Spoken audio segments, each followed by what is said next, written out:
जय जिनेन्द्र। जय जिनेन्द्र। जय जिनेन्द्र। जय जिनेन्द्र। अभी ये शुरू करेंगे आज का लेक्चर, जो समय काल, समय क्षेत्र काल अद्धा, वो टॉपिक पे हम लोग थे। अब उससे हम आगे जाएंगे। ये तीनों का एक ही समान अर्थ होता है, समय हो, काल हो या अद्धा हो, तीनों का एक ही अर्थ होता है। क्लियर हो रही है मेरी बात? 24 घंटा एक रोटेशन है। 24 घंटा मतलब एक दिन। ऐसे ऐसे 100 दिन इकट्ठे होंगे, फिर 365 दिन इकट्ठे होंगे। 354 दिन तो चंद्र संवत्सर, 366 दिन तो सूर्य संवत्सर, फिर 1830 दिन तो एक युग। ऐसे कितने युग मिलके बनेगा एक वर्ष।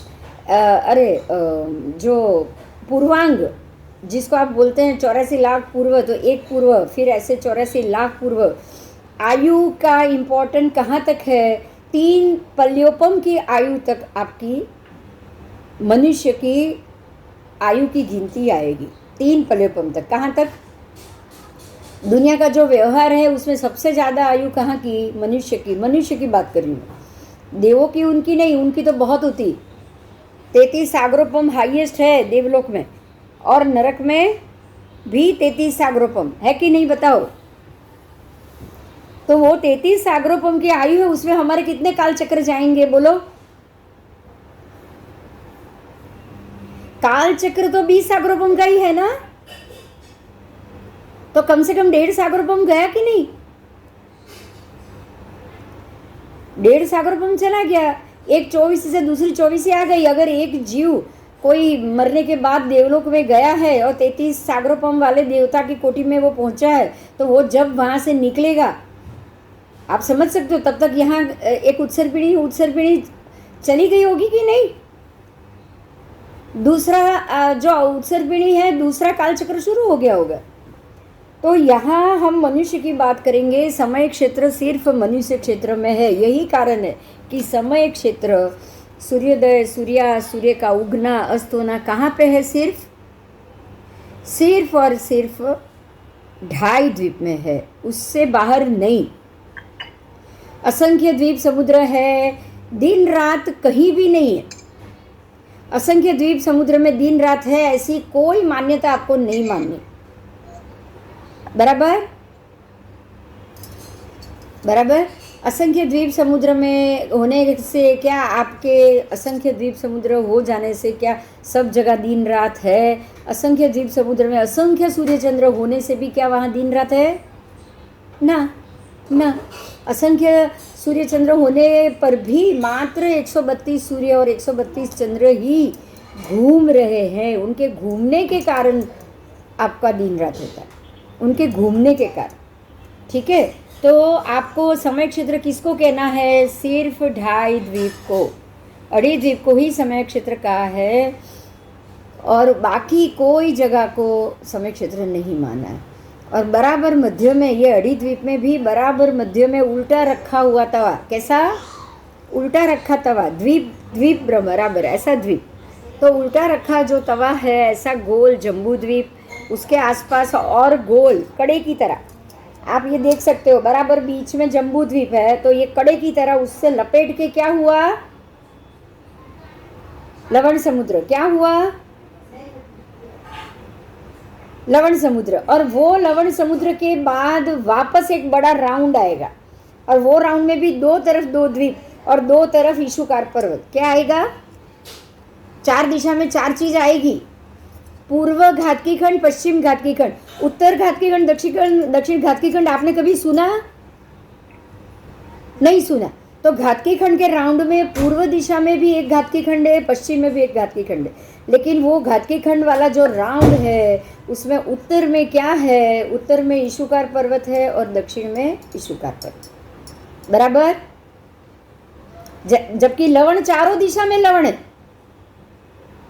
लवण चारों दिशा में लवण है। लवण की चारों दिशा में 4 द्वार भी है कि नहीं है, बताओ? है है। तो अब कालोदती समुद्र, उसके भी चारों दिशा में 4 द्वार, उत्तर द्वार, दक्षिण द्वार। लेकिन क्या घातकी खंड वाले द्वीप में पूर्व घातकी खंड के 4 द्वार मिलेंगे, पश्चिम घातकी खंड के 4 द्वार मिलेंगे, लेकिन घातकी खंड का जो राउंड एरिया है जो उत्तर में ईशुकार पर्वत, दक्षिण में ईशुकार पर्वत, वहाँ पे आपको कोई द्वार नहीं मिलेगा। ओके, आओ आगे जाए। तो बंगड़ी की तरह एक के बाद एक कड़ा बोलो, बंगड़ी बोलो, लपेट के एक द्वीप से समुद्र लपेट के समुद्र से वापस द्वीप लपेटा हुआ, इस प्रकार से लपेटे हुए है। उसके बाद कालोदधी समुद्र, फिर वापस पुष्कर द्वीप।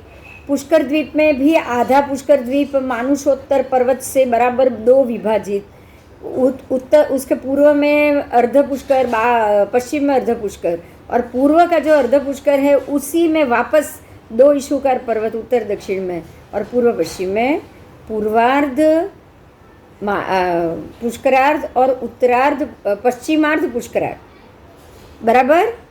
उसमें भी उत्तर दक्षिण में कोई पुष्करवर द्वीप नहीं है। उत्तर दक्षिण में वहाँ पे भी आपको ईशुकार पर्वत ही मिलेगा। ठीक है, ठीक है, ऐसे आपको समझना है। चलो आगे जाएंगे, क्योंकि ये आपको आगे के क्लास में ये ज़्यादा डिटेल्स आएगा। बराबर ये पुष्कर द्वीप में भी मध्य से, बराबर मध्य से, मान लो कि इतना अगर चौड़ा पुष्कर द्वीप है तो बराबर मध्य भाग में मानुषोत्तर पर्वत पूरे गोल से लपेटे हुए, कड़े की तरह ही, बंगड़ी की तरह ही वो पुष्कर द्वीप से लपेट कर बराबर दो विभाग बनाता है। तो अंदर का जो मानुषोत्तर पर्वत, मानुषोत्तर का मतलब इसके उत्तर में ही मनुष्य है, उसके दक्षिण में पीछे में मनुष्य नहीं है। क्लियर हुआ? मानुषोत्तर का मतलब है कि ये ऐसा पर्वत जिसके उत्तर में अंदर की तरफ ही मनुष्योत्तर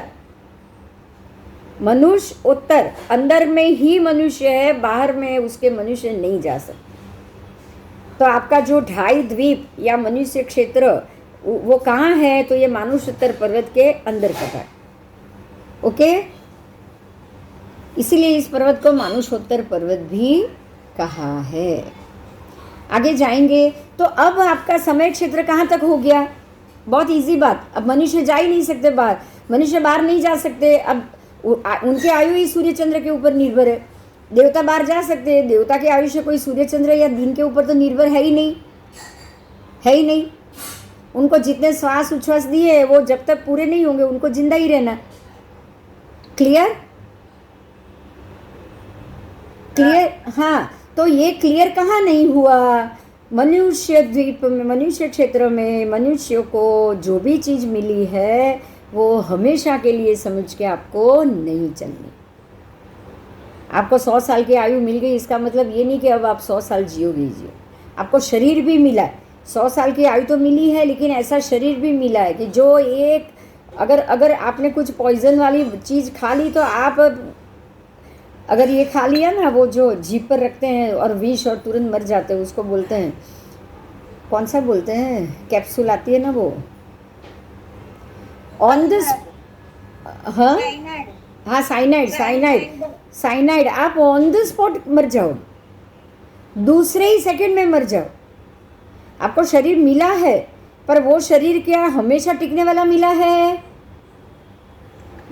नहीं।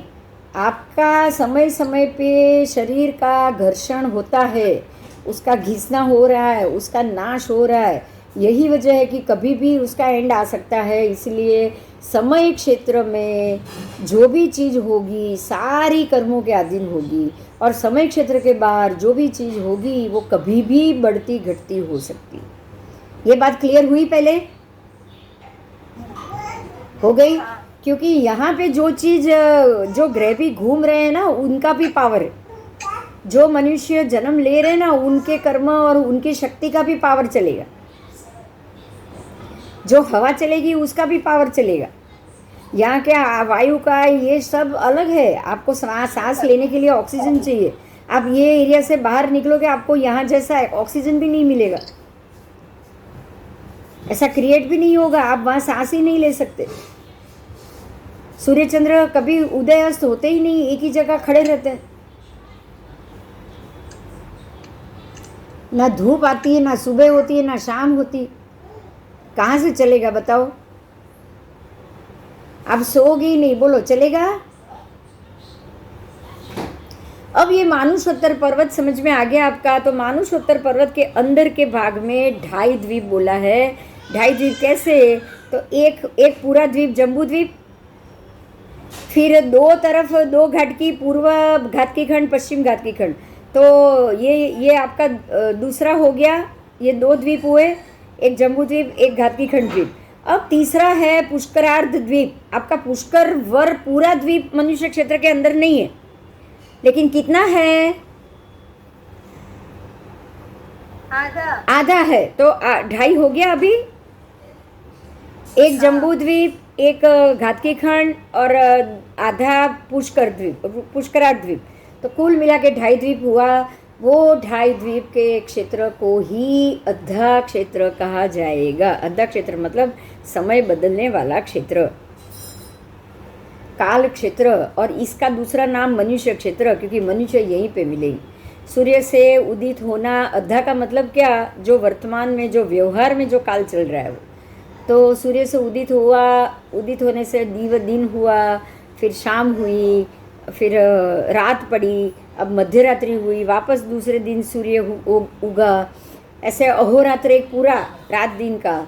उसके बाद पक्ष 15 दिन, अहोरात्र 15 अहोरात्र का एक शुक्ल पक्ष, 15 अहोरात्र का एक कृष्ण पक्ष। उसके बाद है मास। ऐसे 15 पक्ष के कितने महीने?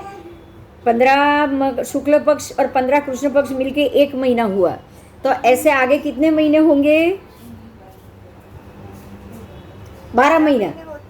12 महीना का एक वर्ष हुआ, उसका नाम चंद्र संवत्सर। कभी कभी 13 महीना का होगा अभिवर्धित के साथ, तो उस महीने के साथ, तो उसको बोला जाएगा अभिवर्धित चंद्र संवत्सर। ठीक है, 13 महीने के संवत्सर को अभिवर्धित संवत्सर बोला जाता है, चंद्र संवत्सर। उसके बाद है पक्ष, मास तो हो गया, वर्ष हो गया। अब अयन 6 महीने के होते। अयन से लेके संवत्सर 1 साल का हुआ, तो वो चंद्र संवत्सर, सूर्य संवत्सर हुआ। उसके बाद है एक युग। युग मतलब 5 वर्ष का एक युग। ऐसे छन्नू युग, उसका हुआ पूरा एक साइकिल, सम आदि संबंध। और ऐसे 10 कोड़ा कोड़ी सागरोपम का होगा एक उत्सर्पिणी काल। ऐसे ही दूसरे 10 कोड़ा कोड़ी का होगा अवसर्पिणी काल, क्योंकि ये दोनों काल अलग अलग है, दोनों की असर अलग अलग। तो दोनों मिलके एक काल चक्र बनेंगे, जिसको बोला जाएगा 20 कोड़ा कोड़ी सागरोपम का एक काल चक्र। अब बराबर जैसा ये काल चक्र गया, वैसा ही अब दूसरा काल चक्र आएगा। ठीक है, काल चक्र सरीखे आते हैं, लेकिन आपको ये नहीं समझना है कि ये बिल्कुल एक जैसे आएंगे। क्यों पता है? क्योंकि हमारे में आगमों में ये बात बताई गई है कि ये उत्सर्पिणी अवसर्पिणी काल बिल्कुल हुंडा काल के जैसा है। हुंडा उत्सर्पिणी अवसर्पिणी काल के बराबर है।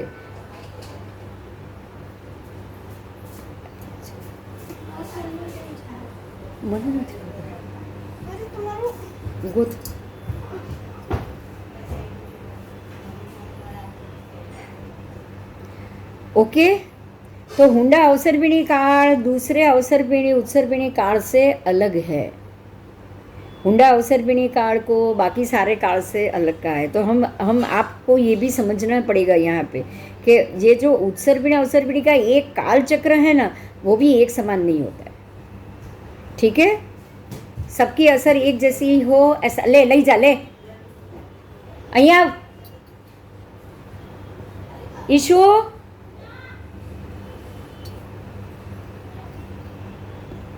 तो ये उत्सर्पिणी अवसर्पिणी काल और उसी का ये कारण है कि ये समय क्षेत्र सिर्फ 2.5 द्वीप के अंदर है। चलो आगे।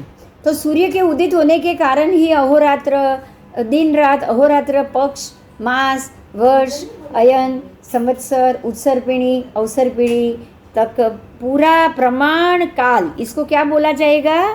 प्रमाण काल। क्यों? क्योंकि ये प्रमाण सर माप है, इसका एक प्रमाण है कि भाई इतना ही समय, इतना समय हुआ है। अगर ये एक युग है तो उसमें 5 ही संवत्सर है, उससे ज़्यादा नहीं है। तो ये प्रमाण काल हुआ कि नहीं हुआ? हुआ। तो ये सिर्फ 2.5 द्वीप में ही है, 2.5 द्वीप के बाहर नहीं। ठीक है, 2.5 द्वीप के बाहर क्या है? तो वहाँ सूर्य है, ग्रह है, सब है, लेकिन बिल्कुल गतिविहीन। वो एक ही जगह स्थिर है, तो उनका प्रकाश कंप्लीट एक जैसा आता ही रहता है, वहाँ ना सुबह शाम रात अंधेरा कुछ नहीं हो रहा है, कुछ नहीं हो रहा है। तो उसमें ऐसे ही लोग जीव जा सकते हैं जो देव है, और ऐसे ही वहाँ पे तिरियन चांदी भी रहेंगे। तिरियन चांदी पानी के अंदर रहेंगे, पानी के अंदर ऑक्सीजन अपने हाइड्रोजन ऑक्सीजन ये सारी चीज़ व्यवस्था पानी में होती है। आओ आगे, आपको वहाँ गार्डन में हमारे जैसे पक्षी उड़ते नहीं मिलेंगे। तिरियंच पानी में मिल सकते हैं, मछलियाँ मिल सकती हैं, लेकिन वहाँ पे आकाश में उड़ते हुए पंछी नहीं मिलेंगे। ये बात समझ में आई? नहीं मिलेंगे, क्योंकि वहाँ हमारे जैसा ऑक्सीजन तो है ही नहीं ना हवा में। हाँ, इसीलिए।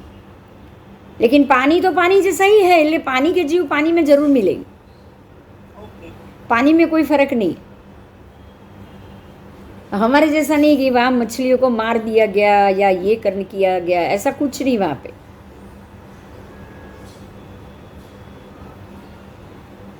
आओ आगे। संपूर्ण समभूतला पृथ्वी के मध्य भाग में स्थित जम्बू द्वीप के बहुमध्य भाग में। अब यहाँ ये बात समझनी है कि मान लो कि ऐसी संपूर्ण समभूतला गोल 2.5 द्वीप है, तो बराबर ऐसे पृथ्वी के बराबर मध्य अति मध्य भाग के मध्य भाग में जम्बू द्वीप, उसके अंदर के भी मध्य भाग में मेरू पर्वत, और उसके आसपास सतत प्रदक्षिणा भरते हुए सूर्य चंद्र ग्रह नक्षत्र तारा घूम रहे हैं। सुमेरु पर्वत के आसपास, अब जम्बू द्वीप की बात की है, वहाँ आपको इशू तो बराबर जम्बू का सुमेरु पर्वत, उसके इर्द गिर्द 2 सूर्य 2 चंद्र, तो बराबर उसका 1 लाख योजन का जो भ्रमण है वो आ गया। अब नेक्स्ट है जम्बू द्वीप के आजू बाजू गोलाई में घूमते हुए लवण समुद्र है, तो लवण समुद्र 2 लाख योजन चौड़ा है, तो बराबर वहाँ उसके मध्य भाग में 4 सूर्य 4 चंद्र। कितने? 4 सूर्य 4 चंद्र। और ये जैसे जम्बू का 2 सूर्य 2 चंद्र है, तो बराबर एक सूर्य उससे 50,000 योजन छोड़ के दूसरा चंद्र बराबर 50,000 छोड़ के, मतलब 50,000 के एरिया में एक सूर्य एक चंद्र, तो 1 लाख योजन की जो उसकी जो ऐसी चौड़ाई है उसमें 4 सूर्य चंद्र, तो एक सूर्य से दूसरे सूर्य कितना योजन दूर हुआ? 50,000 में 2 सूर्य आ गए, और बराबर उसमें भी 2 चंद्र, तो एक से दूसरा 25,000 योजन ही दूर हुआ ना। हाँ, तो अब आपके 2 लाख का लवण है और उसमें 4 सूर्य है, तो जैसे जम्बू के एक सूर्य से दूसरे सूर्य के बीच में 50,000 का अंतर हुआ, तो लवण के भी एक सूर्य से दूसरे सूर्य के बीच में 50,000 का ही अंतर हुआ ना। हाँ, ठीक है। तो अब यहाँ लवण समुद्र की बात की है, 4 सूर्य और 4 चंद्र। अब घातकी खंड में आओ, घातकी खंड के टोटल 12 सूर्य 12 चंद्र, टोटल 12 सूर्य 12 चंद्र, लेकिन एक पूर्व घातकी खंड का 6 सूर्य 6 चंद्र, और पश्चिम घातकी खंड का 6 सूर्य 6 चंद्र। समझ में आया? हाँ, ठीक है। तो सूर्य पश्चिम का पश्चिम में रहेगा, पूर्व का पूर्व में रहेगा, और ये ऐसे टोटल 5 मेरू पर्वत, 5 मेरू पर्वत के आसपास सारे ग्रह नक्षत्र घूम रहे हैं। क्लियर? क्या कोई क्वेश्चन? नहीं। अच्छा, चलो गुड। अब यहाँ एक सूर्य एक चंद्र की बात की है, ये आपने 12 तो घातकी खंड के सुने, अब अर्ध पुष्कर में भी जाएंगे ना। हाँ, तो अब अर्ध पुष्कर की बात की है। अर्ध पुष्कर में भी पूर्व में एक पूर्वार्ध पुष्कर और पश्चिमार्ध पुष्कर, 2 अलग अलग पुष्कर द्वीप हुए, तो दोनों में 2 मेरू हुए, पश्चिम में पूर्व में दोनों में 2 मेरू हुए, तो वहाँ एक पूर्वार्ध पुष्कर के जो मेरू है उसके आसपास 36 सूर्य 36 चंद्र। कितने? 36 सूर्य 36 चंद्र टोटल, और पश्चिम में भी 36 सूर्य 36 चंद्र। ठीक है।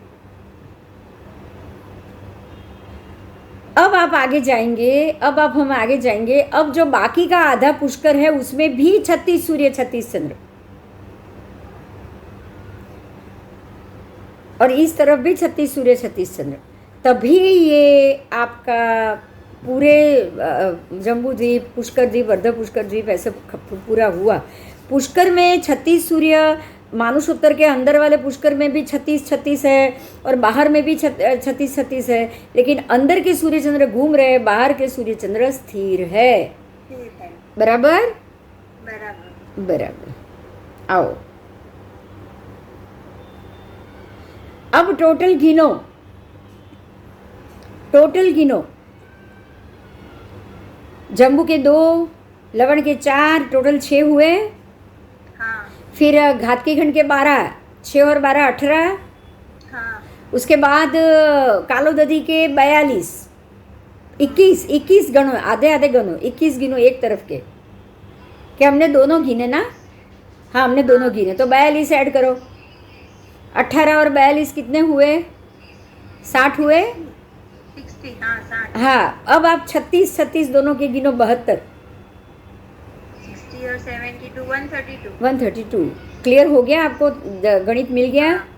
तो 132 सूर्य और 132 ही बराबर चंद्र। अच्छा 132 नक्षत्र का 28 28 नक्षत्र के झुमके भी कितने?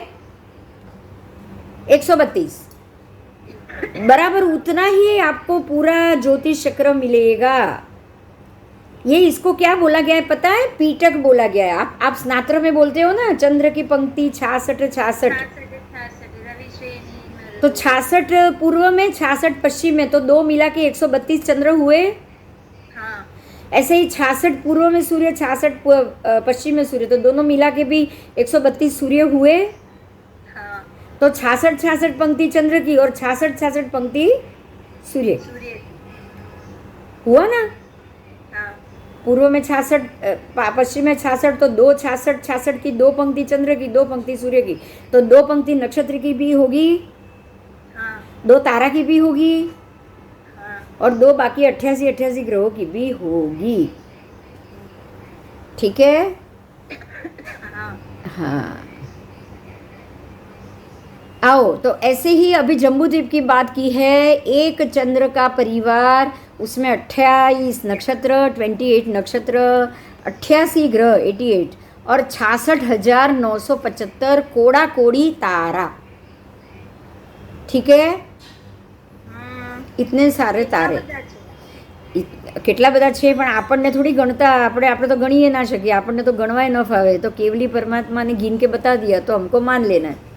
એમાં નાના તારા મોટા તારા બધા મળાઈને આટલા બધા કોટા કોટી।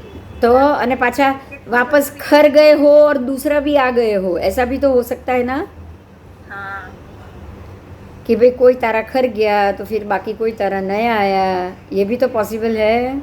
हाँ ठीक है? तो ये एक चंद्र एक सूर्य का परिवार हुआ। तो ऐसे 132 सूर्य 132 चंद्र है, तो उसको उससे मल्टीपल कर लोगे, उतने तारा मिलेंगे। चलो इसको क्या कहोगे? ये जो 132 सूर्य चंद्र घूम रहे हैं वो एरिया है समय क्षेत्र। अब यहाँ एक बहुत महत्व की बात आ गई कि ये जो समय क्षेत्र जहाँ पे है वहाँ पे ही आपको पांचों अस्तिकाएं है। क्या ये बात सही लग रही है? ना ना ना, समय क्षेत्र तो खाली 2.5 द्वीप में ही है।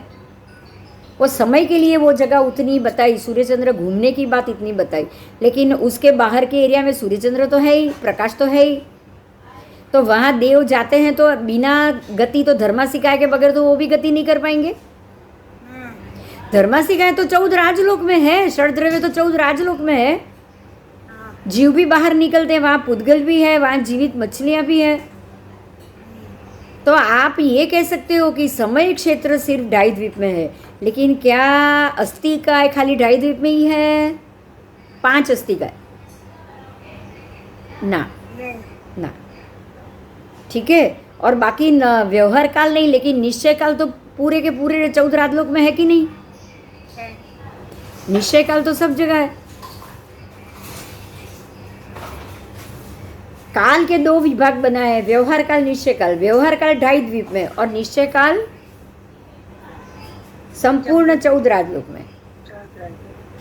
ठीक है, क्लियर हो गया? क्लियर हो गया। बोलो, कोई प्रश्न है तो पूछो। ना, कोई प्रश्न नहीं। हाँ, आओ।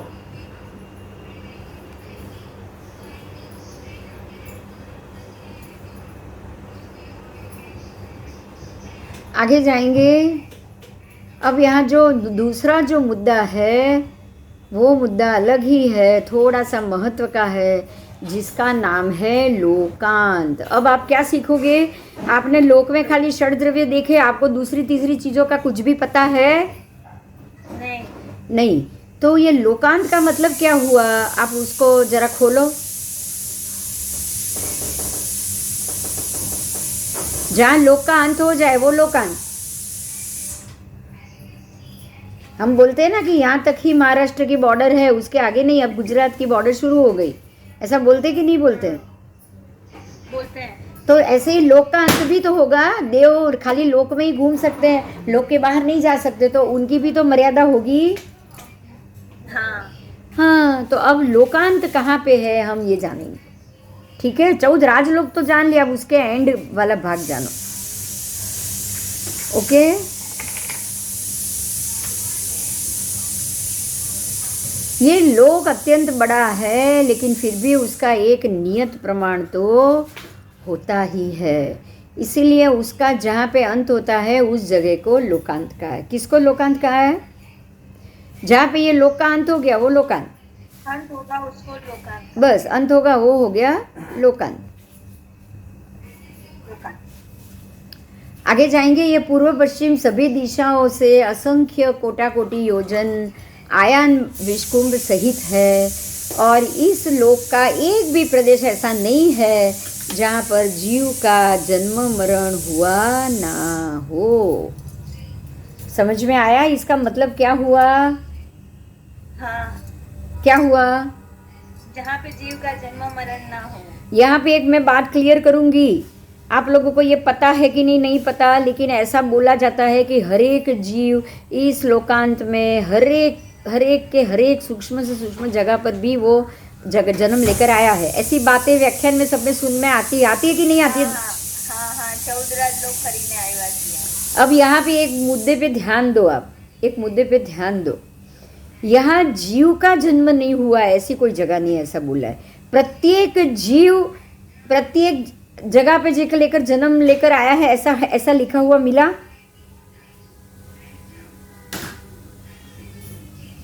बोलो। मिला ही, सब जगह जन्म लेके आया ही होगा ना। तो फिर हमें मरुदेवी माता को खाली 3 ही जगह जन्म क्यों मान लिया? खाली निगोद, फिर केल की वनस्पति केल में, और सीधे मनुष्य में, फिर मोक्ष। तो ये तो स्पेशल था यार ना। स्पेशल कहाँ से हुए? स्पेशल नहीं हुए, स्पेशल की बात नहीं है। निगोद से सीधे बाहर निकले, केल का वनस्पति काय बने, और वनस्पति काय में से तो सीधे वो मोक्ष चले गए। मतलब ये हो गया ना कि वो निगोद में क्या, वो निगोद के गोले में सब जगह घूमे? नहीं।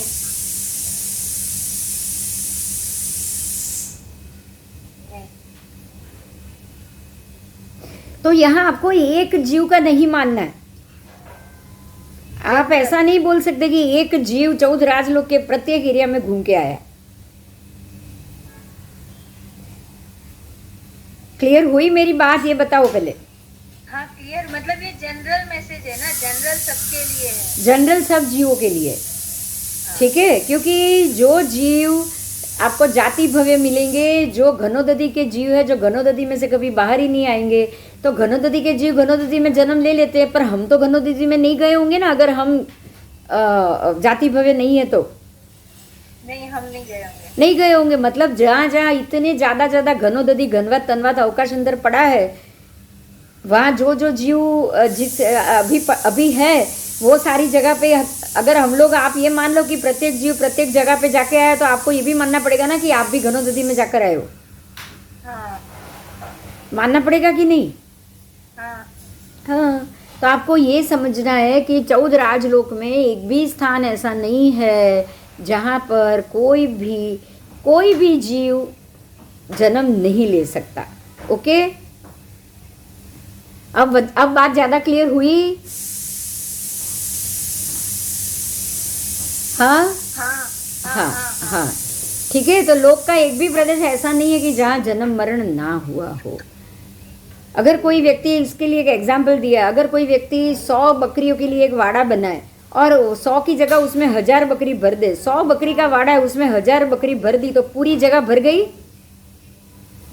बकरी को ठस ठस के भर दिया उसने। अब उसमें घास पानी भी रख दिया और ज़्यादा से ज़्यादा 6 महीने तक उसने उसमें से एक भी बकरी को बाहर नहीं निकाला, तो वो बकरी, वो वाड़े में से एक भी जगह ऐसी बचेगी कि जहाँ वो कोई भी एक बकरी गई ना हो?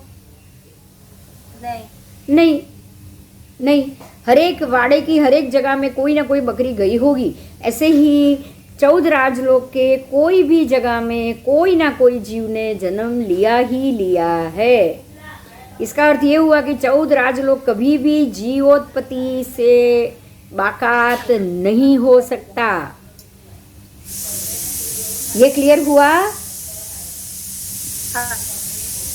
14 राजलोक में हर जगह कोई ना कोई जीव का संसरण रहेगा ही रहेगा। लोक का पूर्व चरमान, लोक के पूर्व दिशा के छोर का अंत को पूर्व लोक चरमांत कहा जाएगा। यहाँ जीव नहीं है, लेकिन वहाँ जीव देश और जीव प्रदेश जरूर थी। ये लोक का चरम मतलब सीमा, एंड, बॉर्डर, उसकी अंत उसका अंत उसकी सीमा। मान लो महाराष्ट्र की सीमा कहाँ पे अंत होगी? गुजरात से पहले महाराष्ट्र का अंत हो जाएगा, वो उसका बॉर्डर आ गया, चरमांत। ठीक है, ऐसे ही लोक के पूर्व दिशा में भी ऐसे चरमांत आएगा। अब वहाँ जीव नहीं है, वहाँ पे कोई जीव नहीं जाएगा, लेकिन जीव के देश और जीव के प्रदेश जाएंगे। क्यों? क्योंकि जीव का एक देश तो अजीव से जुड़ा हुआ है कि नहीं? है। जीव का एक देश अजीव से जुड़ा हुआ है, अजीव के एक देश जीवों के अनंत देश से जुड़ा हुआ है। इसीलिए वहाँ जीव का देश और जीव का प्रदेश जरूर होगा। ठीक है, और वो तो एक प्रदेश पर भी अवगाढ़ हो जाता है। जीव प्रदेश का एक प्रदेश भी, जीव देश तथा प्रदेश एक भी हो तो एक प्रदेश के ऊपर भी वो अवगाढ़ होता है। इसीलिए यहाँ जीव देश और जीव प्रदेश जरूर स्थित है। देश और प्रदेश स्थित है, वो स्कंद बन के नहीं खड़ा है। क्लियर हुआ?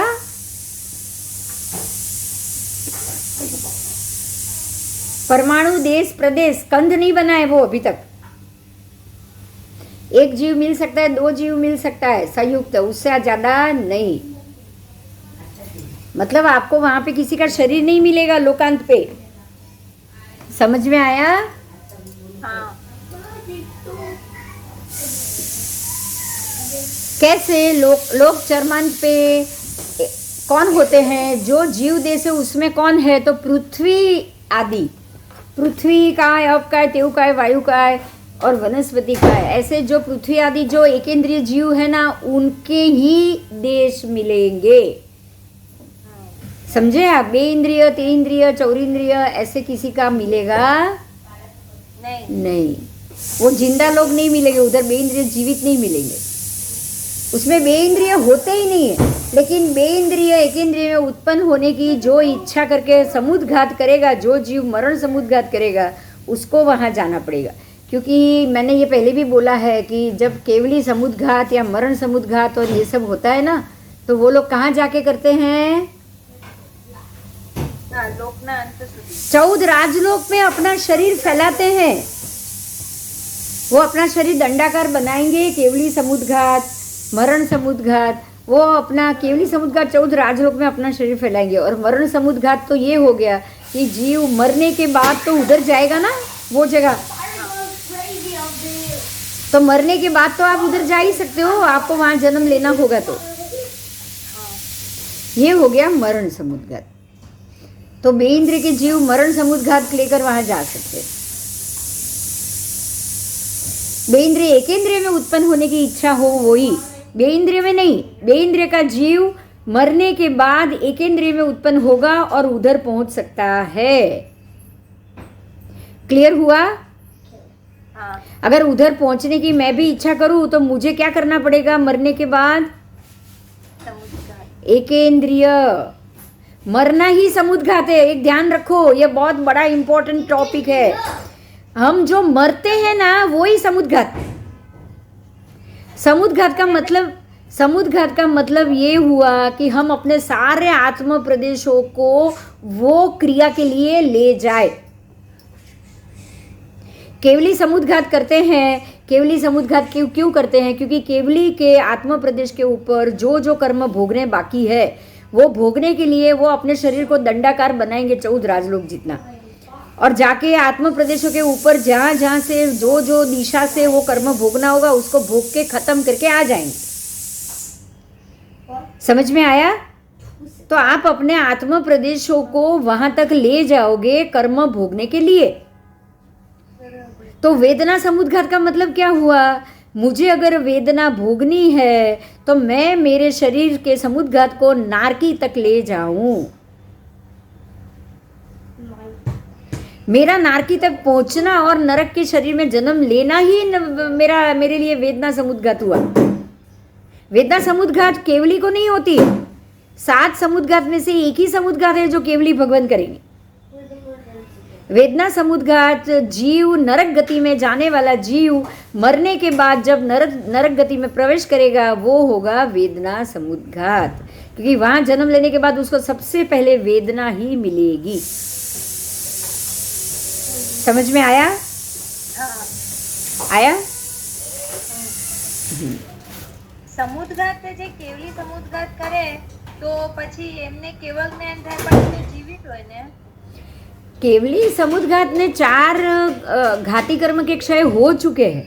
अब वो समुद्घात करने भी गए ना तो अपनी इच्छा से तो कर ही नहीं रहे, उसमें कंपलसरी तो है ही नहीं। वो समुद्घात उनको इसलिए करना पड़ता है कि आयुष्य कर्म खत्म हो रहा है और बाकी के कर्म अभी भोगने बाकी। अब देखो समझो, भगवान महावीर जी को आयुष्य कर्म खत्म हो गया था, बाकी था सिर्फ 2 दिन, और बोलना बाकी कितना था? 48 घंटे। तो उन्होंने क्या किया? जब 48 घंटे बाकी रहे तब उन्होंने शब्द का, पुद्गल का उपयोग शुरू कर लिया, तो 48 घंटे तक वो चुप ही नहीं रहे।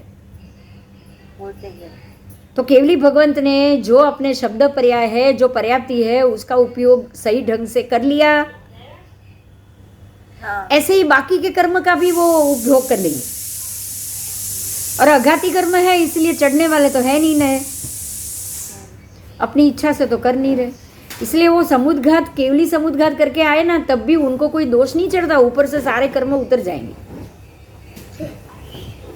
और बाकी 48 मिनट में उसके बाद सीधा मोक्ष।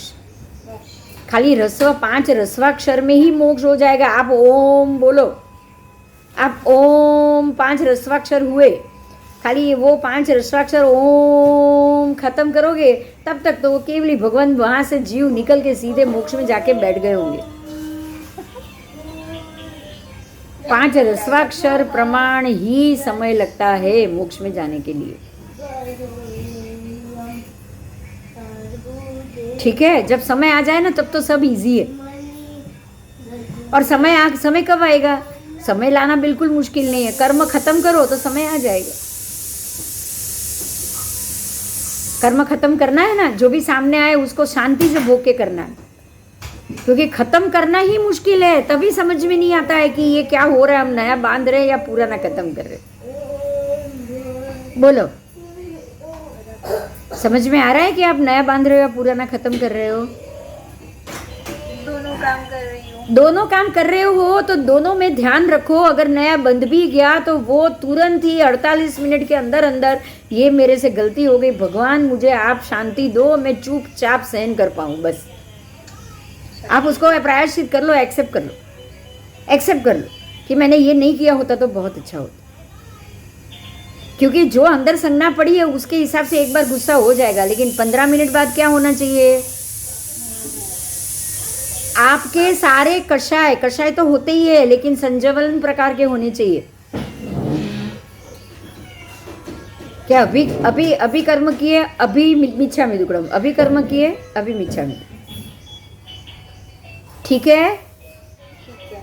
हाँ, ऐसा होना चाहिए। और अगर ऐसा नहीं हुआ तो ही गड़बड़ है, ऐसा नहीं हुआ तो गड़बड़, जरूर गड़बड़, बराबर ना? बराबर।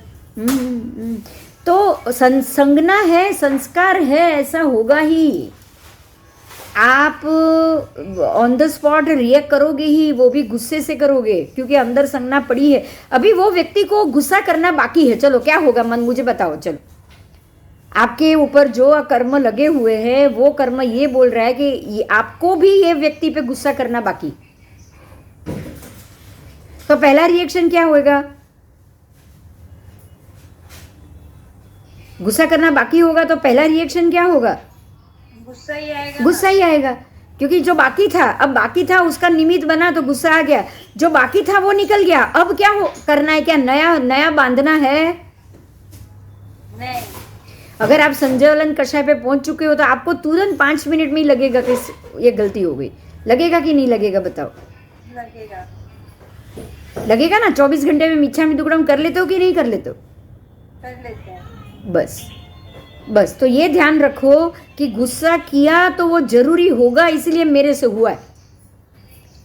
वो गुस्सा करके ही मेरे अंदर का कर्म खत्म होना बाकी होगा। लेकिन अब हो गया है गुस्सा, अब दूसरी तीसरी मिनट में भाई छोड़ो, मुझे ये मुद्दा वापस आगे खड़ा नहीं करना।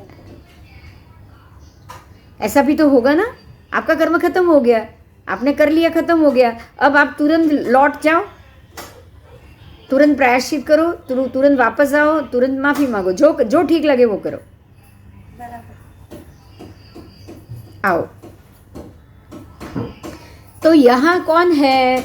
जो बेंद्रिय के जीव, बेंद्रिय वहां नहीं जाते, लेकिन बेंद्रिय के जीव जो एकेंद्रिय में उत्पन्न होने की इच्छा रखकर मरणांतिक समुद्घात करते हैं। देखो ध्यान दो, ये आपको नई बात जानने को मिली।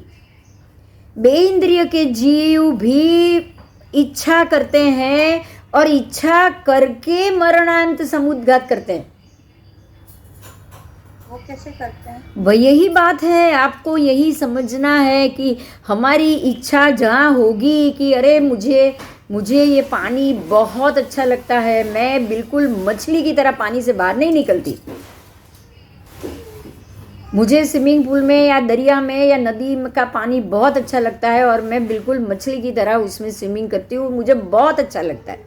तो मैंने क्या इच्छा की? पानी का अपने आप एकेंद्रिय आपका की इच्छा कर ली है। तो ये जितनी इच्छा, जब जब मैंने स्विमिंग किया, पानी में गिरी, तब मैंने इसको इकट्ठा किया ना,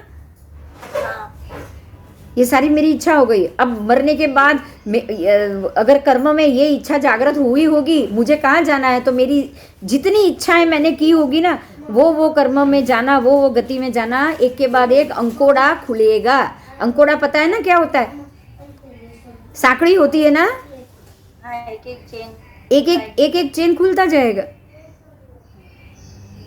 एक चेन खुलता जाएगा, और उसमें जितने भी आपका एकेंद्रिय की चेन होगी वो सारी एक के बाद एक खुलेगी, एक के बाद एक खुलेगी। अब 20,000 की आयु बोली है आपका की, क्या एक आपका पानी का जीव इतना छोटा एकेंद्रिय 20,000 साल तक जिंदा रहेगा अंदर? नहीं, पर 20,000 तक वो उसको पानी अपकाए तो जरूर मिला ना? मिला। तो वो मिला, कितनी इच्छा की आयु इकट्ठी की होगी वो जीव ने? 20,000। सारे खुलते जाएंगे उधर ही, एक के बाद एक, एक के बाद एक। आगे जितनी इच्छा की है, जितना उसने संग्रह किया है, उतनी आयु उनकी निकलती जाएगी। निकलेगी ना? हाँ। निकलेगी। ऐसे कोई भी जा सकता है, मनुष्य भी जा सकता है। ऐसा ये नहीं सोचना है, अगर मनुष्य ने भी ये किया है तो आप अपकाय के मरणांतिक समुद्घात करोगे तो वो जगह जाओगे, वो जगह पहुंचने के लिए वो जीव मरणांतिक समुद्घात करेगा। ये क्लियर हुआ अभी? हाँ। वो भी अपना आत्म प्रदेश फैला के उधर पहुंचता है ना। हाँ। वो जो जीव को जो जगह जन्म लेना है वो वहां तक पहुंचता है कि नहीं पहुंचता है? पहुंचता है तो मरने के बाद पहुंचता है ना, तो इच्छा करके जाएगा, उसको मरणांतिक समुद्घात कहा जाएगा। समझ में आया अभी? हाँ। आओ,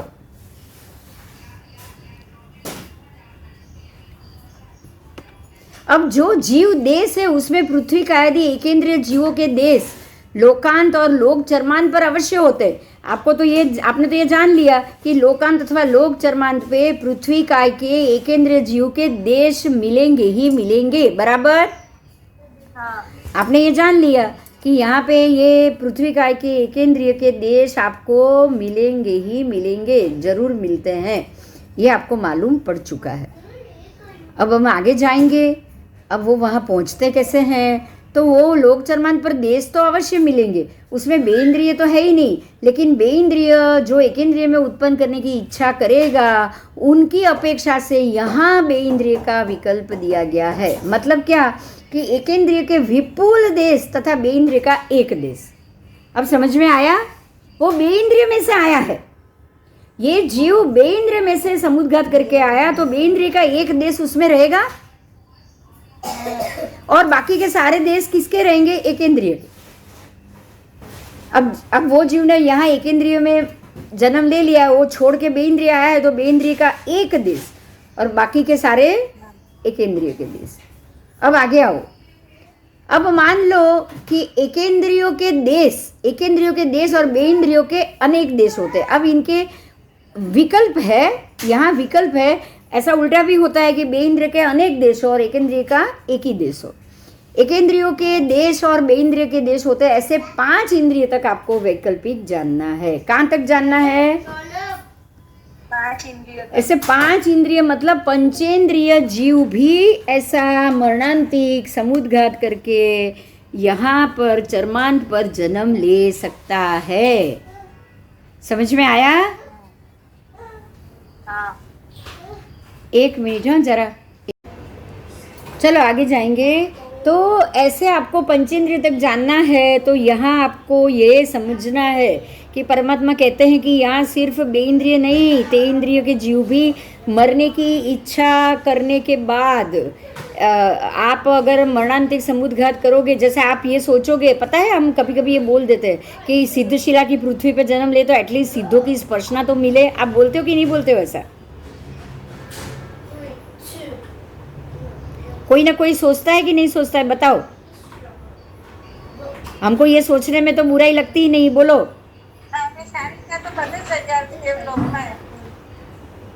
नहीं, पर हम ऐसा सोचते हैं कि नहीं सोचते, ये बताओ पहले। हाँ, तो अभी अब समझ में आ रहा है। अब आपको ये बात समझ में आ रहा है कि बिना बात हमको कोई भी इच्छा नहीं करनी है। हाँ, बोलो। अभी ये बात समझ में आनी चाहिए कि अब हमें बिना जरूरत, बिना इच्छा, कोई भी इच्छा नहीं करनी चाहिए। कुछ भी सोच लेते हैं हम, अगर ये हो जाए तो बहुत अच्छा, अगर ये हो जाए तो बहुत अच्छा, सिद्धों की स्पर्शना भी मिल जाए तो बहुत अच्छा, हम ऐसे कुछ भी बोल देते हैं। हम ये भी बोल देते हैं कि मुझे ये जगह देखनी है, मुझे ये जगह देखनी है, लोकांत कैसा है देखना है, लोक कैसा है देखना है। अच्छा, मान लो कि आप अभी ना करो, मनुष्य भव में ना करो, लेकिन देव बन गए, देव भव में गए हो, देव भव में भी अगर जा जाके ये सारी चीज़ बार बार जाके लोकांत में जा जाके हाथ बाहर निकालने की कोशिश करो और आप ना जाओ, ना निकल पाओ। हमको पता है ना कि अगर कोई काम हम नहीं कर पाते तो बार बार वही कोशिश करते रहते। करते कि नहीं करते? आपको जिस चीज़ के लिए मना किया वो आप बार बार करते हो कि नहीं करते हो? करते हो। तो अगर पता चले कि लोकांत से आप उंगली भी बाहर नहीं निकाल सकते तो आप देव बन के बार बार जाओगे कि नहीं? नहीं कैसे निकालेंगे? मैं जाके निकालूं। नहीं कैसे निकालेंगे? मैं जाके निकालूं। हम ऐसा करेंगे कि नहीं करेंगे? बोलो। करेंगे। और फिर मरने के बाद क्या इच्छा करेंगे? यही इच्छा करेंगे कि भाई ये जो जगह पे जाके आपने बार बार कोशिश की है, क्या वो जगह पे जाने की इच्छा आपके मन में नहीं होगी? होगी कि नहीं? होगी होगी होगी होगी होगी। देव तो करते ही गलती बहुत है, सबसे ज्यादा गलतियां तो देव में ही होती, समझ तो होती नहीं हमको। और जो मर्जी, बहुत ताकत है उसका इस्तेमाल करते रहते हैं हम। करते कि नहीं करते बोलो? होता है। अब यहाँ यही समझना है कि आप कभी भी कहीं भी पहुंच सकते हो, मर्जी की तो मर्जी पे काबू रखना है, इच्छा पे काबू रखना है, ये बात पे ध्यान दो बस। ठीक है। अब अनिंद्रिय जीव, अब अनिंद्रिय जीव मतलब जो उपयोग नहीं करते हैं, अपने इंद्रियों का उपयोग नहीं करते, उसको अनिंद्रिय जीव का है। ध्यान दो, इंद्रिय वाले जीव, एक इंद्रिय, बे इंद्रिय, ते इंद्रिय, चौरेंद्रिय, पंचेंद्रिय, सारे इंद्रिय वाले जीव। ठीक है। निगोद के जीवों को इंद्रिय नहीं मिले, लेकिन शरीर तो है ही, उनको शरीर तो है ही, इसलिए सारे इंद्रिय वाले जीव। लेकिन जो अनिंद्रिय जीव है, जो अपने शरीर का, दृष्टि का, आंखों का उपयोग नहीं करते, वो सिर्फ केवली भगवंत। कौन है? केवली भगवंत। अब जब केवली भगवंत, अनिंद्रिय जीव मतलब जो इंद्रिय के उपयोग रहित केवल ज्ञानी जीव जब केवली समुद्घात करते हैं, उनको भी तो केवली समुद्घात करना पड़ता है ना, अपना जहाँ जहाँ जो आयुष्य जो बाकी है उसको भोगने के लिए करना पड़ेगा कि नहीं करना पड़ेगा?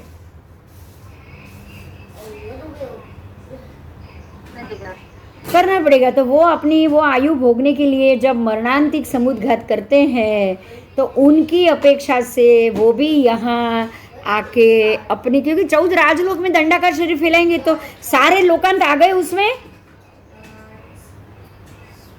आए कि नहीं आए?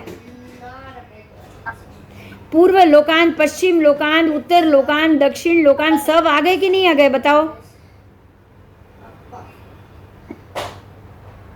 आ गए, आ गए, कोई जगह छूटेगी नहीं उनकी। हाँ बोलो।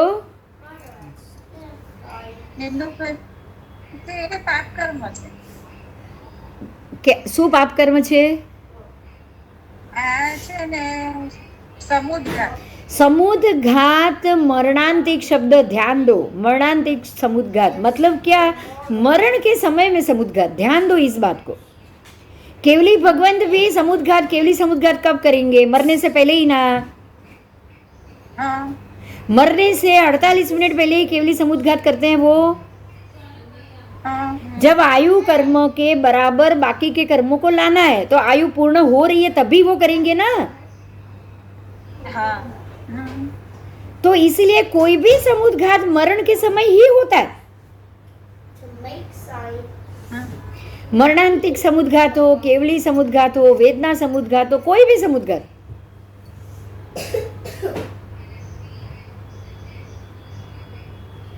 तो केवली भगवंत भी अपनी इच्छा से ही आए ना यहाँ। इच्छा से आए मतलब क्या? आने की इच्छा नहीं की, लेकिन जबरदस्ती भी आना पड़ा ना, कर्म पड़े थे ऊपर, इसलिए कर्म भोगने के लिए उनको भी वहां जाना पड़ेगा कि नहीं जाना पड़ेगा? जाना पड़ेगा। लेकिन केवली है, उन्होंने 4 घाती कर्म का क्षय कर दिया, तो अपनी मर्जी से देखने के लिए आए कि यहाँ क्या हो रहा है, कैसा हो रहा है, मैं जाके देखूं? नहीं। लेकिन उनके ऊपर कर्म लगे, कर्मों को धोने के लिए भी उनको सारे लोकांत पे जाना पड़ेगा। यहाँ आपको यही समझना है कि लोकांत पे हर कोई जाता है। एकेंद्रिय भी जाएगा, बे इंद्रिय के जीव भी जाएंगे, पंचेंद्रिय तक सब जीव जाएंगे, और जो अनिंद्रिय है मतलब जो अब जिनका सारी इंद्रियों का उपयोग जिन्होंने बंद कर दिया है, 4 घाती कर्म का क्षय कर लिए, वो जीव भी जाएंगे। समझ में आया? हाँ। खाली सिद्ध गति के जीव नहीं जाएंगे, बाकी सब जाएंगे। तो अतीन्द्रिय અને અનિંદ્રિયમાં એટલે ફરક શું પડતી? अनिंद्रिय, फिर से बोल रही हूँ, अनिंद्रिय का मतलब जो जिन्होंने इंद्रिय का उपयोग छोड़ दिया।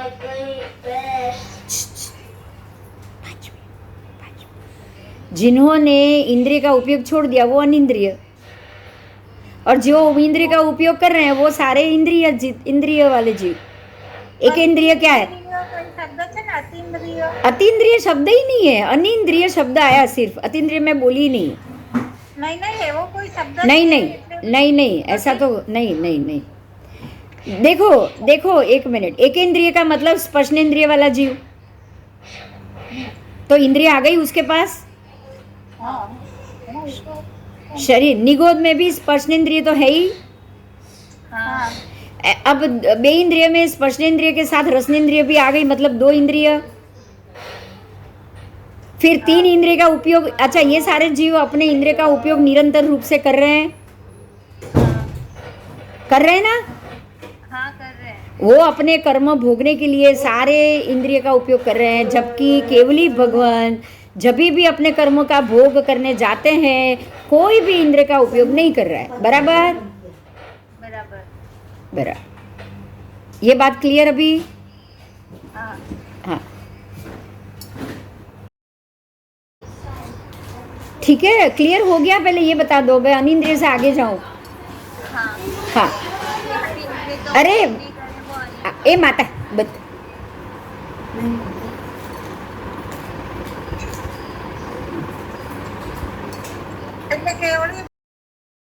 ज्ञान के साथ ये पृथ्वी पे विचरने वाले सारे केवली भगवान, उसमें तीर्थंकर भी आ गए, गणधर भी आ गए, सामान्य साधु भी आ गए, सामान्य केवली भी आ जाएंगे। ये सारे 4 घाती कर्म के क्षय करने के बाद कहीं से भी अपनी इंद्रिय का प्रयोग नहीं करेंगे। ठीक है, उनको कुतूहल नहीं होता कभी भी कि मैं जानूं कि ये जीव में क्या दशा है। उनको जब प्रश्न करेंगे तभी वो जवाब देंगे। केवली भगवान बिना प्रश्न के कोई जवाब नहीं देंगे। समझ में आया? हाँ आओ।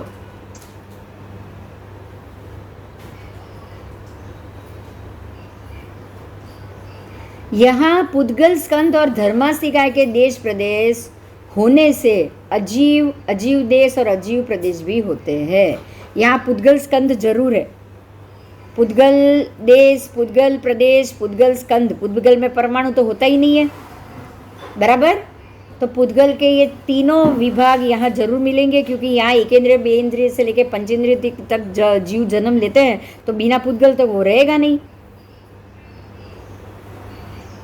तो पुद्गल के देश प्रदेश परमाणु भी मिलेंगे, धर्मास्तिकाय के देश प्रदेश परमाणु भी मिलेंगे। अब धर्मास्तिकाय और अधर्मास्तिकाय के प्रदेश नहीं होंगे तो क्या ये जीव वहां जाएंगे भी नहीं? ठीक है, तो 14 राजलोक में तो सब है, धर्मास्तिकाय, पुद्गल, अधर्मास्तिकाय, आकाश सब है, तो वहां ये सबके देश प्रदेश आपको मिलेंगे। अब यहाँ ये तो है, लेकिन साथ में अजीव के भी प्रदेश और अजीव के भी देश मिले। आपको यहाँ ये ध्यान देना, यहाँ अजीव के भी देश मिल सकते हैं और अजीव के भी प्रदेश मिल सकते हैं। आओ।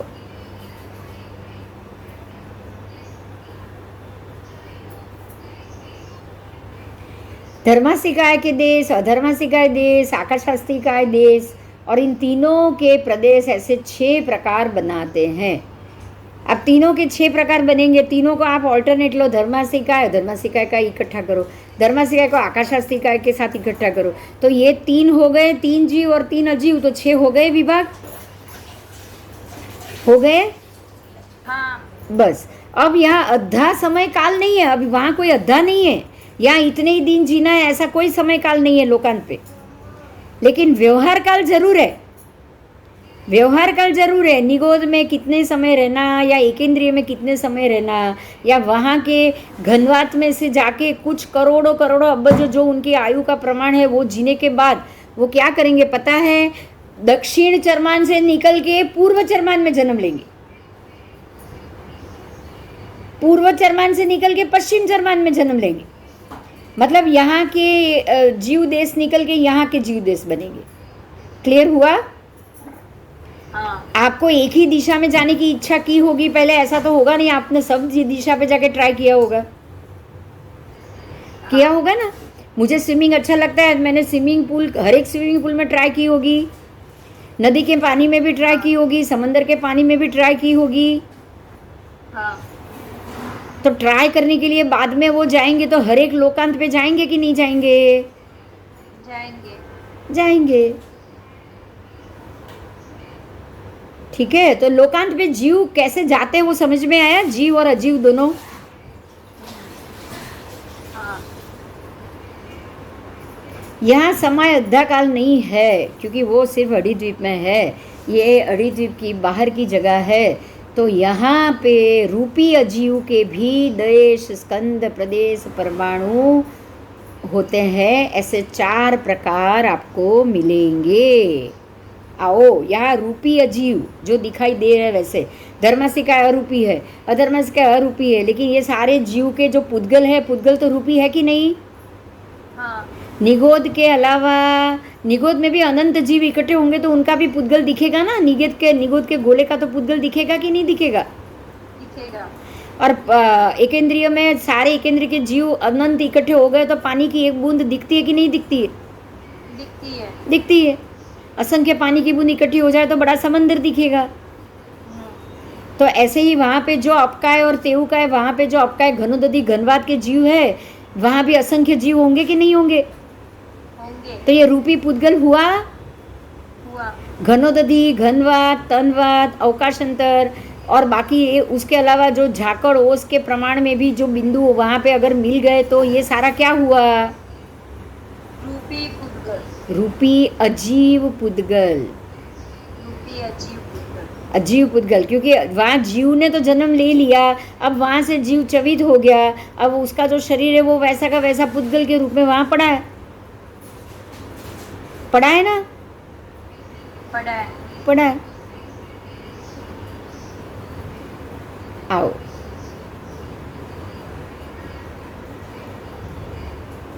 इस प्रकार से ही लोक के दक्षिण के चरमांत, पश्चिम दिशा के चरमांत, उत्तर दिशा के चरमांत को पूर्व दिशा के चरमांत के तरह ही जानना, लेकिन लोक के ऊर्ध्व चरमांत में थोड़ा फर्क होता है। समझ में आया आपको। 14 राजलोक ऐसे खड़ा हुआ पुरुष है, ऐसे खड़ा हुआ, ऐसे खड़ा हुआ कमर पे हाथ लेके, तो वो जो खड़ा हुआ पुरुष है उसके ऊपर का पूर्व दिशा का चरमांत, पश्चिम दिशा का चरमांत, उत्तर दिशा का चरमांत, दक्षिण दिशा का, 4 चरमांत हो गए। अब ऊर्ध्व चरमांत और अधो चरमांत भी आएगा ना,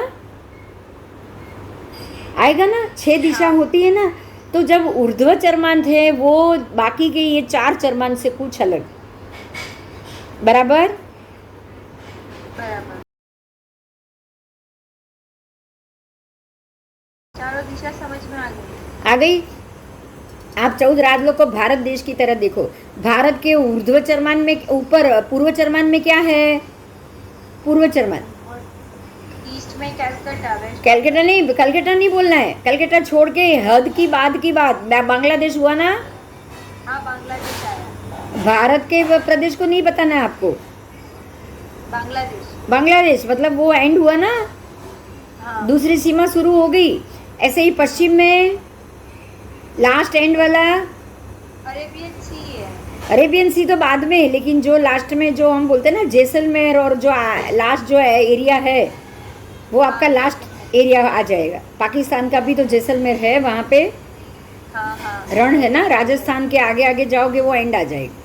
ऐसे ही उत्तर चरमांत में कश्मीर और कारगिल का एरिया आ गया, पहाड़ी का। हाँ। चाइना हो गई वो उसके उत्तर चरमांत के बाद में आएगा चाइना। हाँ हाँ। और दक्षिण चरमांत में क्या आएगा नीचे। श्रीलंका। श्रीलंका और बाद में दरिया, उसके बाद जो प्रदेश आएगा वो दक्षिण चरमांत का एंड। ये क्लियर हुआ। हाँ। ये भारत की बात है। अब भारत का ऊर्ध्व और अधो चरमांत तो इसमें नहीं आया ना, 4 दिशा ही आई ना। हाँ ऊपर का चरमांत और नीचे का चरमांत तो बाकी ही रहा ना। हाँ। रहा ना। ऐसे 14 राजलोक का ऊर्ध्व चरमांत, ऊर्ध्व भाग में लोकांत चरमांत पे सिद्धों का वास है। किन का वास है। सिद्धों का वास। सिद्ध भगवान। उसके पूर्व ऊर्ध्व चरमांत में सिद्ध भगवंत होते हैं। इसलिए यहाँ एकेंद्रियों के देशों की तरह अनिंद्रियों के देश भी अवश्य होते हैं। अब आप ये समझ सकते हो अनिंद्रिय के देश यहाँ क्यों बोला, क्योंकि यहाँ जो केवली परमात्मा है वो विराजमान है। केवली परमात्मा की अंतिम स्थिति अनिंद्रिय थी, तो जो अंतिम स्थिति का एक देश भाग भी वहाँ मिलेगा कि नहीं मिलेगा।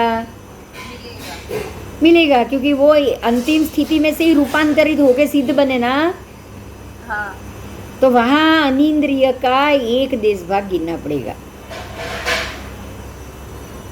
बराबर। बराबर। अब वहाँ एकेंद्रिय के देश है,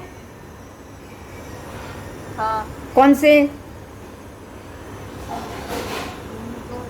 बोला पुद्गल, पृथ्वीगाय, पृथ्वीगाय पुद्गल, रूपी पुद्गल। पृथ्वी काय के जो आपकी ईशत प्रागभारा पृथ्वी है, उसका ही शरीर, उसका ही शरीर, उसका ही शरीर तो पृथ्वी का आपके रूपी पुद्गल का हो गया, सफेद रंग का हो गया, और रूपी पुद्गल का उसका पृथ्वी काय का शरीर हो गया। हाँ।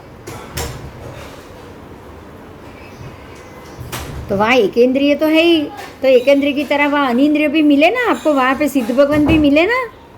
हाँ। ठीक है, तो अनिंद्रिय के भी देश अवश्य होते हैं, इसलिए यहाँ जो जीव देश है उनके कितने भाग पड़े देखो। अवश्य एकेंद्रियों के देश और अनिंद्रियों के देश, ये तो कंफर्म हो गया। हाँ, तो हो गया। एकेंद्रिय और अनिंद्रिय के देश, उसके बाद एकेंद्रिय के देश और अनिंद्रियों के देश तथा बेइंद्रियों का एक देश। बेइंद्रिय में से एकेंद्रिय में जीव गया होगा ना कोई ना कोई। हाँ। बेइंद्रिय में से वो पृथ्वी के एकेंद्रिय शरीर में कोई ना कोई जीव मरणांतिक समुद्घात करके इच्छा करके गया होगा कि नहीं? गया होगा। गया होगा। यहाँ तो इसलिए बेइंद्रिय का भी एक देश, एकेंद्रियों के देश अनिंद्रियों के देश के साथ तथा बेइंद्रियों के देश वहाँ पे मिले एक देश। अब ज़्यादा देश भी होगा ना, एक ही जा सकता है ऐसा तो ये नहीं, ज़्यादा जीव भी तो जा सकते हैं। हाँ। एक ही बेइंद्रिय का जीव जाएगा वो तो पॉसिबल नहीं है। नहीं, तो बेइंद्रिय की तरह तेइंद्रिय का भी जा सकता है कि नहीं? जा सकता है। जा सकता है, तो उसके भी विभाग आएंगे। इस प्रकार से दूसरे विकल्प को छोड़ के बाकी सारे विकल्प लेकर पंचेंद्रिय जीव तक, कहाँ तक? पंचेंद्रिय जीव तक लोक के ऊर्ध्व चरमान पे वास कहाँ है। क्लियर हुआ?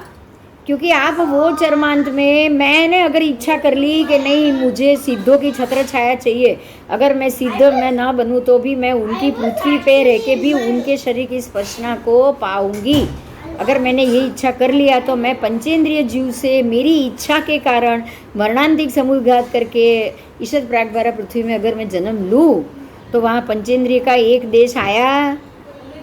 हाँ। तो ऐसे बहुत सारे मेरे जैसे पंचेंद्रिय हजारों ने सोच लिया तो बहुत सारे हो जाए। क्लियर हुआ? हाँ। यहाँ जो जीव प्रदेश है, अब प्रदेश की बात की है, देश का देश भी और प्रदेश की बात की है। एकेंद्रिय के प्रदेश, अनिंद्रियों के प्रदेश, बेइंद्रिय का एक प्रदेश अथवा एकेंद्रियों के प्रदेश, अनिंद्रियों के प्रदेश और बेइंद्रियों के और एकेंद्रियों के देश, अनिंद्रियों के देश तथा बेइंद्रियों के प्रदेश, तीन तीन का उन्होंने सेट किया है। तीन तीन का, एकेंद्रियनो देश, एकेंद्रियनो प्रदेश અને बेइंद्रियनो देश। समझ में આવ્યું? समझ में आया? वहाँ हर एक का देश प्रदेश समझो, देश प्रदेश, प्रदेश देश का आधा हिस्सा हुआ। देश में से दो विभाग करो उसको प्रदेश बोला जाता है, बराबर? तो जहाँ देश है वहाँ दो तो कण है तभी तो देश है ना। दो कण इकट्ठा हुआ तभी वो देश बना, तो वहाँ देश के अंदर ही दो प्रदेश तो अवेलेबल है ही, तो ऑलरेडी प्रदेश तो अंदर है ही। कोई नई बात है क्या? ये कंफ्यूजन वाली बात आई? एकेंद्रिय के देश जहाँ मिलेंगे न वहाँ दो प्रदेश अपने आप मिलेंगे, क्योंकि दो प्रदेश का ही एक देश बनता है। हाँ, और ऐसे बहुत सारे देश का मिलके एक स्कंद बनता है। क्लियर? क्लियर। आपको लगेगा ये पता नहीं क्या लिखा हुआ आता है, इसलिए आपको ज़्यादा क्लियर समझाती हूँ। इस प्रकार पंचेंद्रिय तक जानना है। यहाँ पे अजीवों के 10 प्रकार है। कितने? यहाँ पे भी अजीव है। अब देखो आप क्या पढ़ रहे हो, आप ईषद प्रागभरा सिद्ध शिला के ऊर्ध्व चर्मांध के 10 प्रकार के अजीव पढ़ रहे हो। अभी आज तक बोलो, ये माना था, आपको पता भी था कि यहाँ 10 प्रकार के अजीव मिलते हैं? नहीं पता था। हाँ बोलो दक्षा। है। यही बात है कि कितनी सारी चीजों से हम अनजान है। आप समझ में आ रहा है? आप ये सोचो कि गलती से हम ये मन कर ले तो खाली जीव के प्रदेश नहीं, अजीव के प्रदेश में भी घुस जाएंगे। घुसेंगे कि नहीं घुसेंगे? दरवाजे पे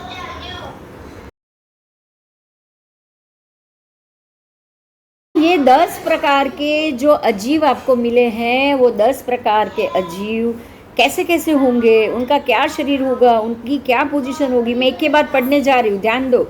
सबसे पहला है रूपी अजीव स्कंद, जिसको आप देख पाओ ऐसा अजीव का स्कंद। देखो मैं एक एग्जांपल दे रही हूँ, जैसे कि पेड़ से तोड़ा हुआ लकड़ी का बनाया हुआ टेबल, ये क्या हुआ?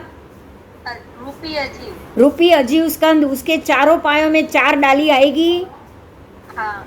उसके बराबर बेस में ऊपर नीचे चारों तरफ बराबर पेड़ के 2-3 थड़ लगे हुए मिलेंगे आपको।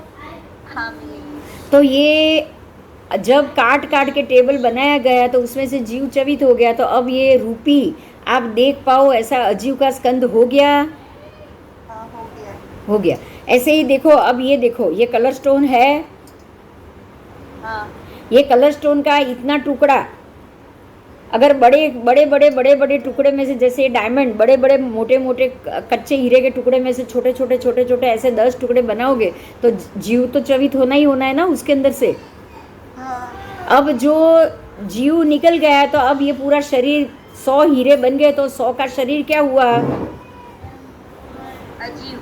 रूपी अजीव स्कंद। क्योंकि अभी इसमें से भी तो टुकड़े और छोटे बनेंगे ना, देश प्रदेश अलग होंगे कि नहीं होंगे? समझ में आ रहा है आपको?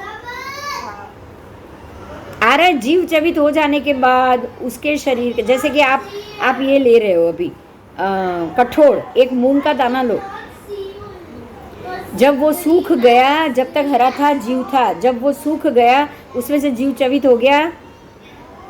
अब आप उसका छोटे छोटे इतने टुकड़े करो, आटा बनाओ, कितने परमाणु, कितने स्कंद उसमें से। एक स्कंद था, जब वो मूंग था एक स्कंद था। अब जितना उसका पाउडर या आटा बना है वो क्या निकला? देश प्रदेश निकले।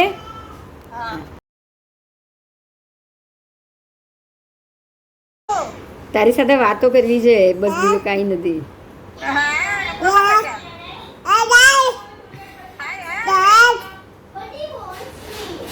चलो टाटा जाइए। पट्टी पर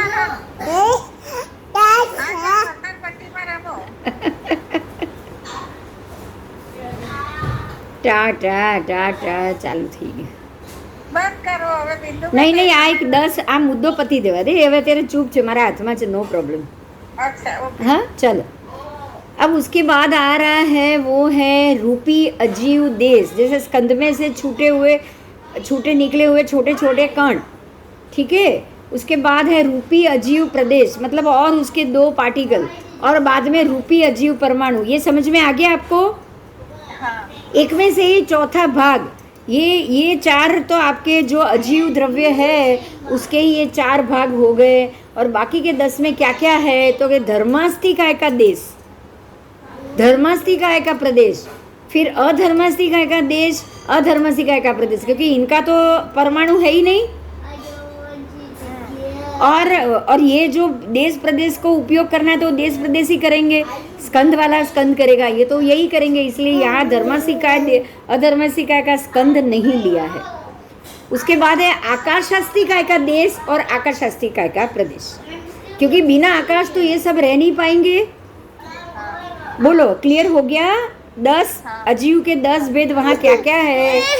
तो वहाँ वहाँ जो जीव के बोलो बोलो बोलो जब बोला हो चलो, वहाँ जीव के जो देश प्रदेश आपको जीव के मिले, वो जीव के रूपी अजीव जीवों के देश और रूपी अजीव जीवों के प्रदेश के लिए, स्कंद के लिए और परमाणु के लिए जो धर्मास्तिका चाहिए, जो अधर्मास्तिका चाहिए, जो आकाशास्तिका चाहिए, वो सबके देश और प्रदेश वहाँ पे रहेंगे ही रहेंगे। तो ये 6 धर्मास्तिका अधर्मास्तिका के देश प्रदेश और बाकी जीव के आपने जो 4 देश प्रदेश परमाणु, स्कंद देश प्रदेश परमाणु 4 4 8 ये और आकाशास्तिका उनको रहने की जगह, ऐसे ये जो 6 चीज़ और ये 4 12 चीज़ आपको जो मिली, 10 चीज़ मिली 6 और 4, वो सब हमारे लिए क्या हुआ? अजीव के रूपी अजीव के प्रदेश। क्लियर हुआ? हाँ क्लियर हुआ?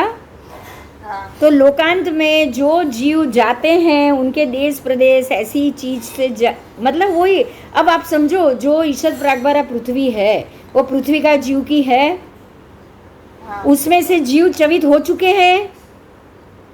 हाँ जीव जन्मेंगे चवित होंगे, जन्मेंगे चवित होंगे, वहाँ एक ही जगह ठहरेंगे तो नहीं। नहीं तो जो जीव ने अपना शरीर छोड़ दिया वो अब रूपी अजीव बन चुका है, हाँ बन चुका है। तो वहाँ जीव के देश और अजीव के प्रदेश भी मिलेंगे कि नहीं मिलेंगे? मिलेंगे। मिलेंगे। बराबर? बराबर। हाँ बोल, तारो अवाज बंद छे, बोल।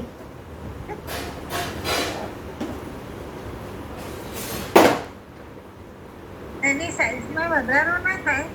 उसकी साइज में बड़ा होने का प्रश्न ही नहीं है। जीव यहाँ तो जो एकेंद्रिय के देश और एकेंद्रिय के प्रदेश मिलेंगे आपको, यहाँ पंचेंद्रिय तो मिलने वाले ही नहीं है आपको। हाँ।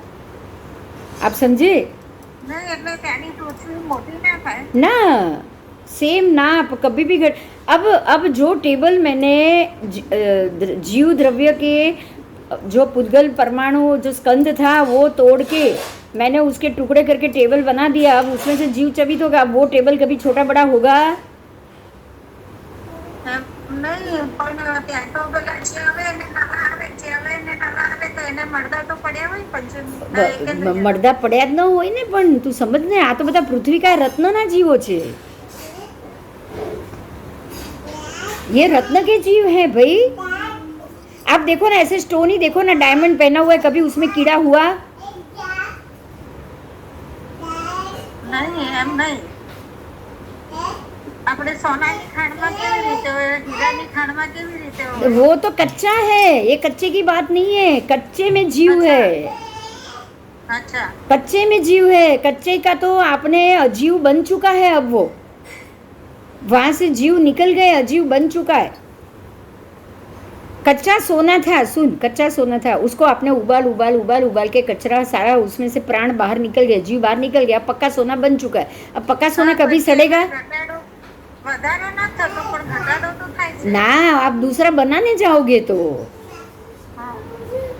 आप पहन रहे हो इसलिए घिस के खड़ा हो रहा है, वहां कौन पहन रहा है उसको? बरोबर છે। घटाड़ा हुआ कहाँ से? हाँ। आप लगड़ी लेके रखो कपाट में, घटेड़ा होगा? नहीं अब उसमें जीव है, कोई नया जीव आने वाला है? नहीं हाँ।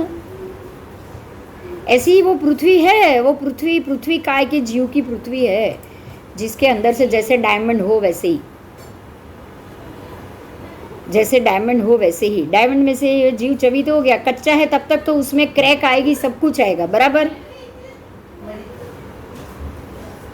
आएगी ना। आप जो ये पहनते हो रूबी, फिर ये पोखराज, फिर ये जो एम्ब्रेड, उसके अंदर जीवो, उसके अंदर आपको क्रैक वैक सब मिलेगा, क्योंकि वो कच्चा है।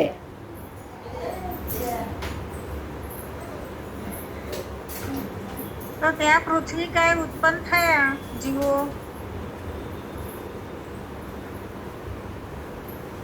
बोल। તો એ તો જીવત છે ને? देख, अब अभी सुनो, मेरी बात ध्यान से सुनो। श्रीदेवी के जो कमल है सुवर्ण के, वो आप क्या जीव कहोगे?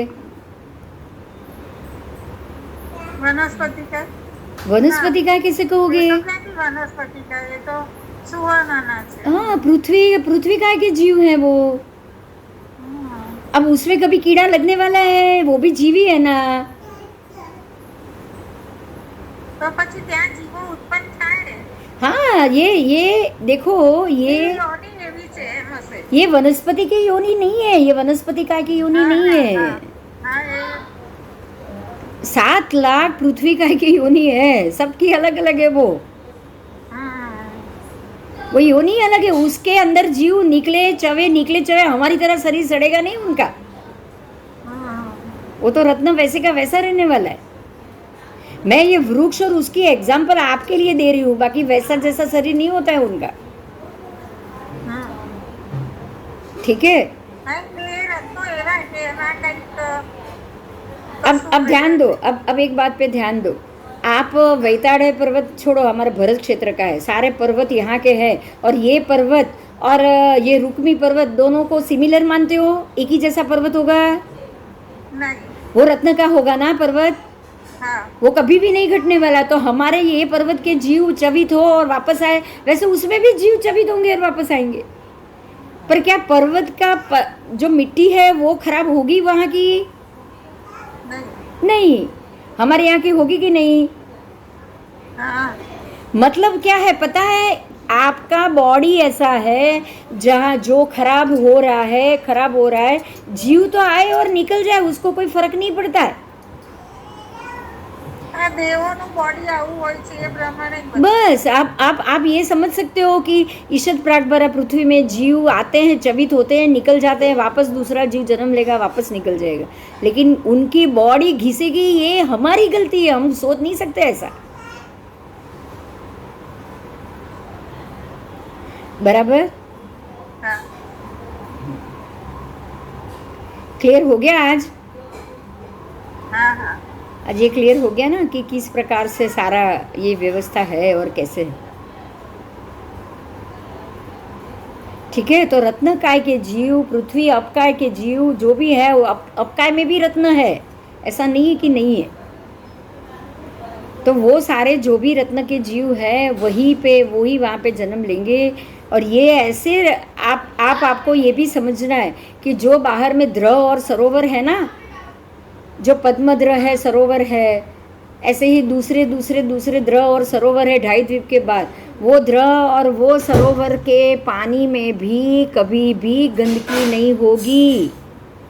वो अपकाय का शरीर और हमारे यहाँ गंगा नदी के शरीर एक जैसा नहीं है। समझ में आया?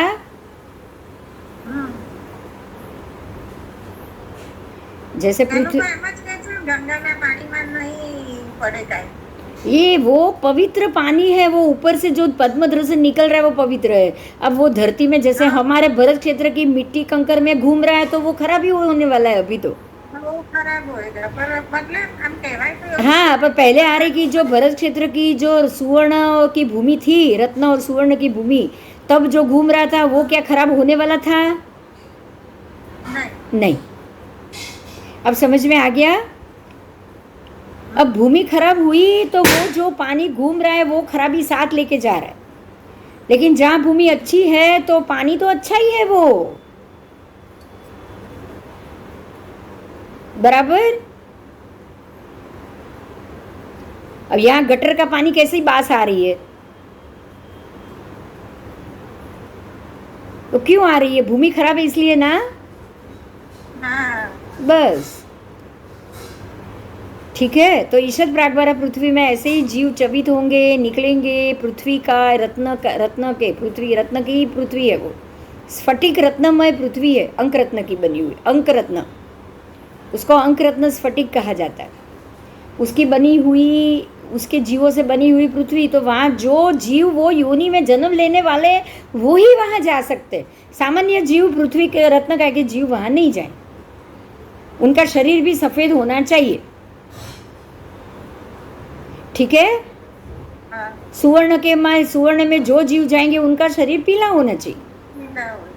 बस हर एक जीव की एक योनि मान लो, ऐसा नहीं चलेगा। हर एक पृथ्वी का है मतलब एक जैसा, ऐसा नहीं। 7 लाख पृथ्वी का हम बोलते हैं फिर भी नहीं मानेंगे तो नहीं चलेगा। बराबर? हाँ चलो ठीक है। अच्छा ये निकल गई ना? ठीक है चलो सारिका निकल गई। શું अरे हाँ હું કહી દઉં તારા